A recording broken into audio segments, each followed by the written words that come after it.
Baik, Assalamualaikum warahmatullahi wabarakatuh. Perkenalkan, saya Wahyu Cahyo Saputro dengan NIM 23016125 dari Prodi Pendidikan Bahasa dan Sastra Indonesia. Kali ini saya akan mempresentasikan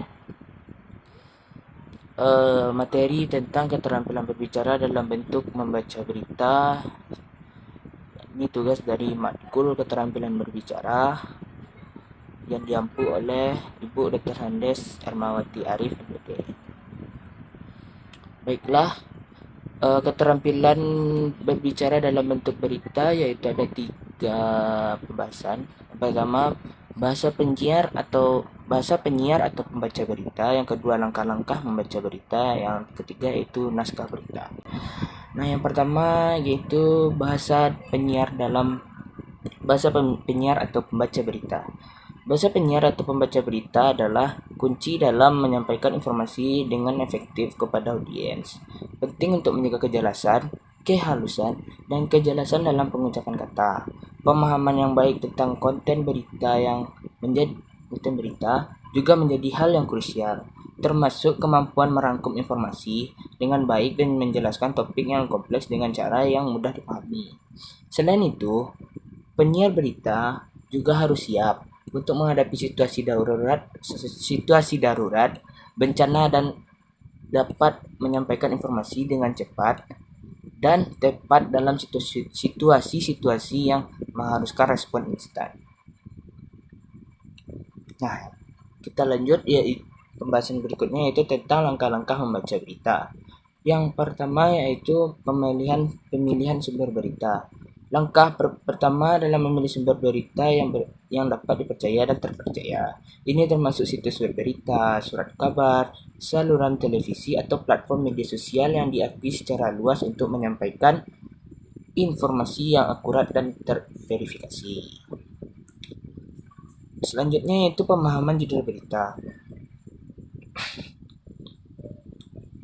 Baca judul berita secara seksama untuk mendapatkan gambaran umum tentang topik yang akan dibahas. Judul harus memberikan gambaran yang jelas tentang isi berita tanpa menyesatkan. Nah, ketiga yaitu membaca dengan cepat. Baca seluruh artikel atau laporan dengan cermat. Memperhatikan detail dan konteksnya. Pastikan untuk memahami informasi yang disajikan dan mencari tahu sumber informasi yang digunakan. Selanjutnya yaitu verifikasi fakta. Periksa kebenaran informasi yang disampaikan dengan mencari sumber tambahan atau liputan dari sumber berita yang berbeda. Ini membantu memastikan bahwa informasi yang Anda berikan dapat dipercaya dan akurat. Yang selanjutnya yaitu analisis kritis. Lakukan analisis kritis terhadap berita yang Anda baca.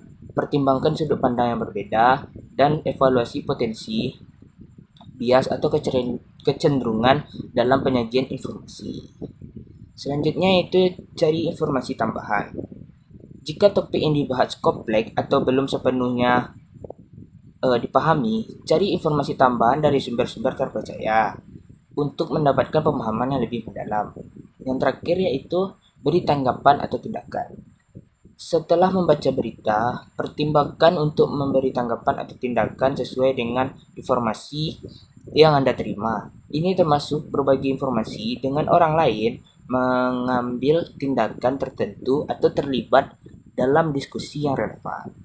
Nah, barusan tadi yaitu tentang langkah-langkah membaca berita. Nah, selanjutnya dan juga pembahasan kita yang terakhir yaitu naskah berita. Naskah berita adalah teks yang disiapkan oleh penyiar atau pembaca berita untuk disampaikan kepada audiens melalui media massa seperti televisi, radio, atau daring. Naskah ini merupakan panduan bagi penyiar untuk menyampaikan informasi dengan jelas, tepat, dan efektif. Isi naskah berita biasanya mencakup informasi penting seperti fakta, peristiwa terkini, atau laporan aktual.